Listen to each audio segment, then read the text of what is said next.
बहुत स्वागत है, धन्यवाद है।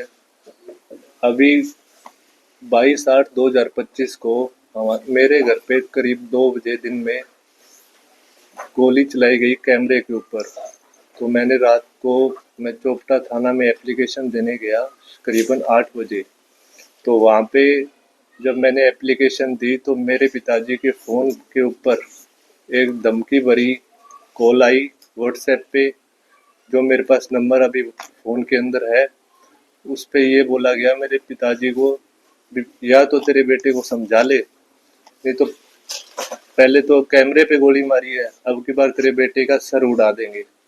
तो फिर भी मैंने एप्लीकेशन दे दी। तो उसके बाद में करीबन 4 महीने हो गए, कोई उसके अंदर कोई कार्रवाई नहीं हुई। थाने की तरफ से एसपी साहब के पास भी गए हम, जो पहले एसपी साहब थे गुप्ता जी, उनके पास गए, कोई कार्रवाई नहीं हुई। फिर हमने हाई कोर्ट का सहारा लिया। तो हाई कोर्ट का भी जवाब आया 18/12/2025 को। तो उन्होंने जवाब मांगा भी ये गोली चली है दड़बा गांव में, तो इस पे कोई कार्रवाई करो। तो हमारा केस दर्ज हुआ इसके अंदर। अभी भी हम एसपी साहब के पास गए थे, इसके अंदर हमारी कोई भी कार्रवाई नहीं हुई, क्योंकि वो बड़े लोग हैं, राजनीतिक लोग हैं। इस तो वो कहते भी हमारा कुछ नहीं बिगाड़ पाएंगे। ये जो नंदलाल बेनीवाल है, इसकी वाइफ जिला अध्यक्ष है संतोष बेनीवाल कांग्रेस की। तो इस विषय में अगर हमारे को कांग्रेस के स्टेट अध्यक्ष के पास राव नरेंद्र सिंह जी के पास भी अगर जाना पड़ा तो हम जाएंगे, इनकी शिकायत करेंगे। और अगर राष्ट्रीय अध्यक्ष मल्लिकार्जुन खड़गे जी के पास भी अगर जाना पड़ेगा तो हम जाएंगे। हमें इंसाफ चाहिए। और एसपी साहब से तो हमने अनुरोध किए भी, हमें इंसाफ चाहिए। अगर फिर भी हमें नहीं मिलता है तो हम सीएम साहब के पास भी जाएंगे। अगर फिर भी हमारा कुछ नहीं होता है तो हम माननीय अदालत हाई कोर्ट के पास दोबारा से उनका दरवाजा खड़काएंगे। रंजिश कहाँ से शुरू हुई? क्या पूरा मामला कारण था? पूरा मामला ये है, मेरे पापा बहुत पुराने ठेकेदार हैं और शराब के ठेके लेते हैं, सरकारी ठेके लेते हैं। तो हमने शराब का ठेका लिया, इस बार बोली लगाई 27/5/2025 को। तो हमारे वो चोपटा सर्कल का ठेका छूट गया। 12/6/2025 को हमारे ठेके नए स्टार्ट हो गए थे। तो उसके अंदर नंदलाल बेनीवाल जो जिला अध्यक्ष का पति है, वो गांव के अंदर अवैध शराब बेचने का काम करना स्टार्ट कर दिया उसने। तो हमने उसको रोकने की कोशिश की तो वो नहीं माना। वो बोला अगर मुझे रोकने की कोशिश की तो मैं तुम्हें जान से उड़ा दूंगा। उसकी भी वीडियो है मेरे पास। तो वो ना तो उसको किसी का डर है ना कुछ भय है उसको। पहले भी संतोष बेनीवाल के ऊपर आर्म्स एक्ट का मुकदमा दायर होया हुआ है, उसके अंदर इन्होंने भी बड़े लोग हैं, पहुंच है इनकी। तो हमारे को बस इंसाफ चाहिए। अब इन्होंने खुद ने गोली चला दी हमारे घर के ऊपर। ये तो कैमरे के ऊपर गोली चलाई है, कल को अगर हमारे खुद पे गोली चला दे तो हमारी जान माल का कौन जिम्मेवार होगा? हमें सुरक्षा प्रदान की जाए। हम तो एसपी साहब से और यही जिम्मेवार होंगे अगर हमारे ऊपर कोई कल को दुर्घटना होती है हमारे साथ, मेरे या मेरे परिवार के साथ, तो इसका जिम्मेवार नंदलाल बेनीवाल उर्फ कालू ठेकेदार और ये इसका परिवार सारा का सारा ये जिम्मेवार होगा। तो आपने कहा कि अवैध शराब बेचते हैं, अवैध शराब बेचते हैं, आपको दिखा देता हूँ मैं।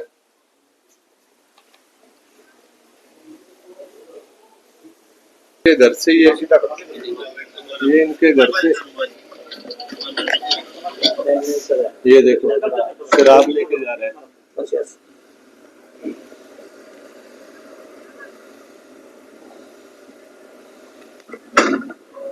ये देखो शराब निकाल रहे हैं, लेके जा रहे हैं और घर के अंदर बिकवा रहे हैं।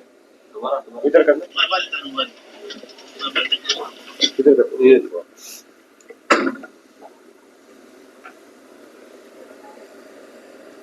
और मेरे को धमकी भी दी है।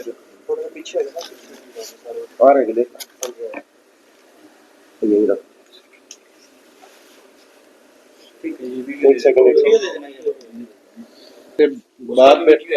बाप बेटे का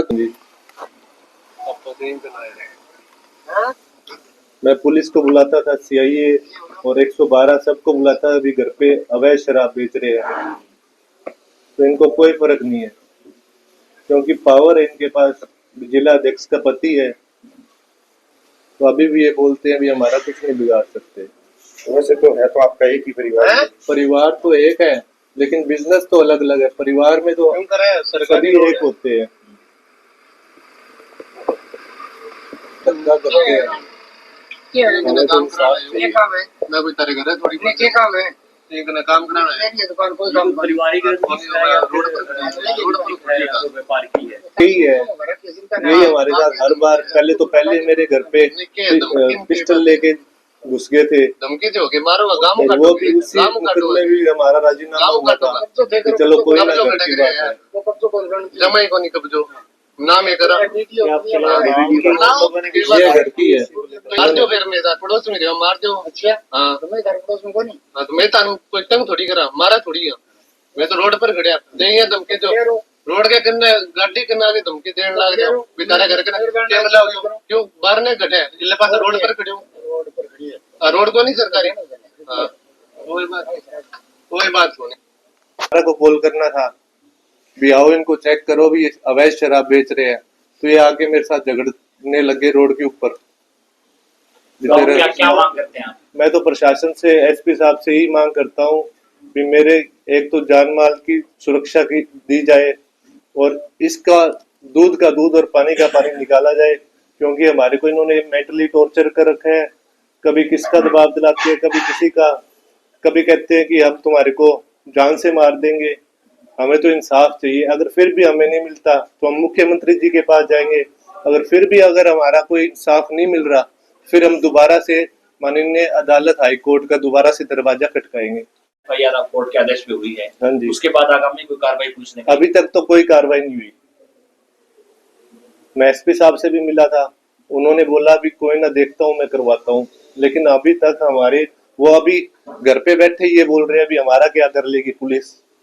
हालांकि जिस व्यक्ति के खिलाफ मुकदमा हो जाता है वो कभी घर पे नहीं रहता। आर्म्स एक्ट का मुकदमा लगा है तो वो व्यक्ति घर पे रात को अपने पोते का जन्मदिन मना रहा है, शरियाम, मतलब उसकी दहशत तो है ना, तो उसको कोई फर्क नहीं पड़ता। भी मुकदमा हो तो कोई दिक्कत नहीं है, कानून उसके लिए कुछ मायने नहीं रखता। आपने 7वें महीने में पर्चा दर्ज करवाया है, हाँ जी। महीना चल रहा है, खत्म हुआ है, 5 महीने हो गए, कोई पुलिस प्रशासन ने कोई कार्रवाई नहीं की जी। तो आखिर में हार के हमें हाई कोर्ट में जाना पड़ा।